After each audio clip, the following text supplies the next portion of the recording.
The piece is called Dukh Sukh. It's Dukh means sadness, pain and unhappiness, and Sukh means happiness.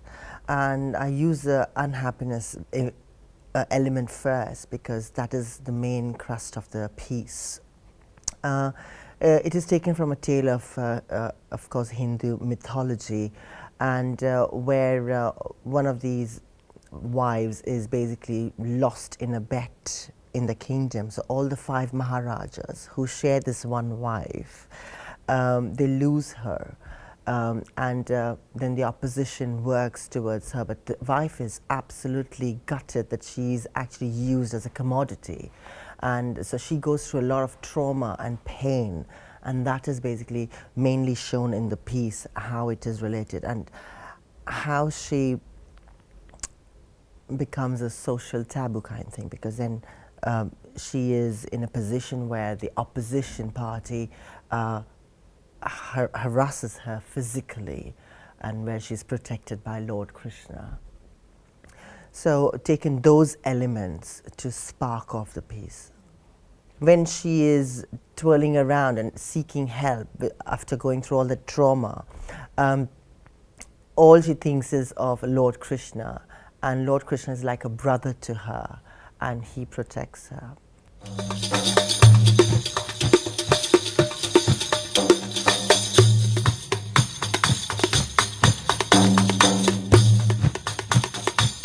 The process was very challenging because it was absolutely foreign. All the students were white, introducing them to that kind of culture, that kind of dance, which they've never ever done. So it was challenging for them as well as it was for me. And that is where inspiration comes in, and more mainly to give them a background of where it is coming from. So there was a lot of storytelling to them. And that's the intention, because the whole scenario of this particular mythological tale that I was talking about is going to be in a darbar. A darbar is a courtyard, a big court, and where emperors and kings and these people are actually playing that game and giving away the wife.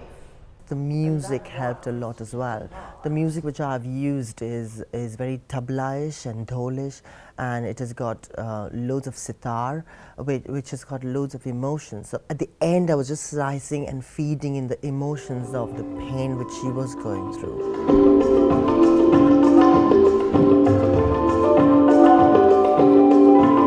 It was absolutely an alien world for them. But they've adapted very, very beautifully and with open-mindedness. Yes, it has come out neat. My name is Jodie Ricketts, and this is our 3rd year project. We're going to be part of the Flight Effect Dance Company, where Zoobin will choreograph a piece and we will take it on tour to many different places. It's an interesting piece because it fuses Indian dance with contemporary dance, which is really new to me. So it's quite diverse. It's quite hard because I'm very used to doing contemporary dance, and learning the Indian movements and fusing it with contemporary is a real challenge. I use basics of Kathak, and to get that rhythm in their body was by actually narrating the rhythm first for like 10-15 minutes, and then they got it, and then I just developed it with the footwork and the hand gestures and where they should look all the time. And I used very, very basic of Bharatanatyam as well, because all the hand gestures are mainly from Bharatanatyam, while Kathak is purely footwork.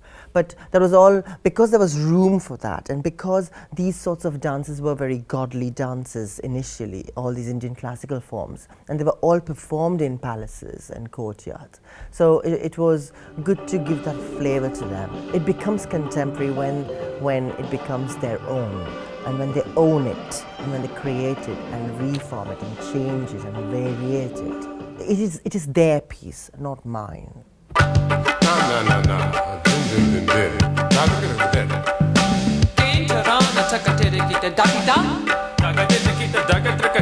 The lighting, I worked on specific minutes and seconds because I wanted the layers, the flavors of the emotions to be recognized by the lights as well, and the music. And I think to market and to make those very specific changes was hard, and because technically it is a difficult piece, because one has to know when the green should come and when the blue should come and when the red should come. And I think it is used according to the feelings and emotions of the dance and of the movement as well.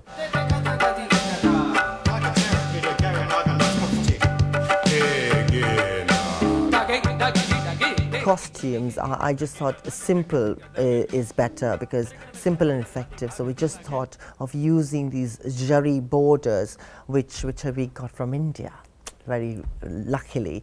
And I just thought a tinge of that would be enough, rather than making it too glittery and glamoury, because that is not what it's all about. It's all about the movement and how they perceive it. Use that on you, Hannah? Yeah, we got that. Okay, sit down for a second. So we all have the exact same thing on the cup. Yeah. Yeah, so quickly. I'll just do one hand so it gives you an idea. Now this has to be on all shows, girls. Don't forget. And go, oh, it will be fine, I will not do it.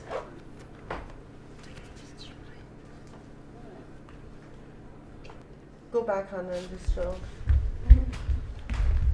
So if you can just show the front, the effect of it. And even if you do that very gently, but don't touch it. Can you see?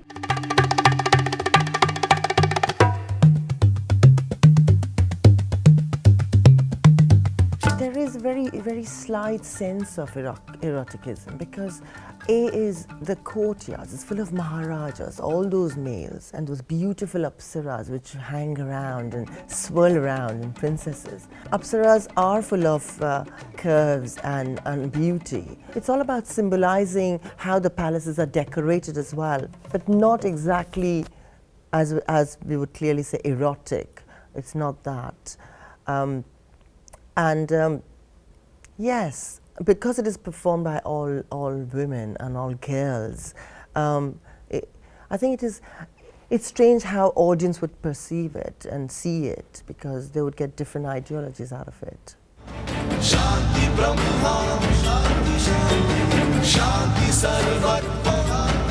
My name is Alana, and the project is a third-year course. It's not an option for us. It's kind of like bringing the real world to us.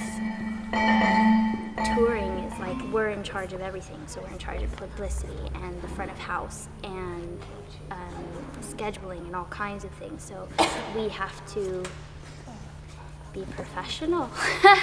We can't just be lazy students anymore. I think Zoobin's a lot nicer than most of the choreographers I've had. Gently keep on looking and then join into the line or whatever you are. Exactly what you're doing here, you repeat over there. He's a nice guy, and I like that he has faith in every one of us. So instead of like, oh, that was bad, he's like, I know you can do better. And so that's what's great about it, is that having a director or a choreographer say, I know you can do it, just do it, is wonderful.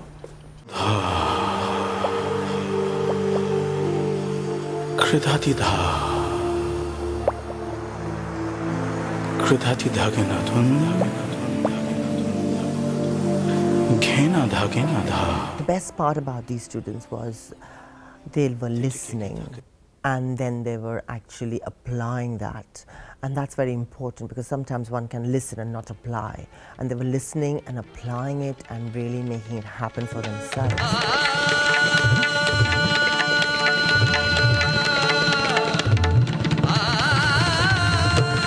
They've done pretty good.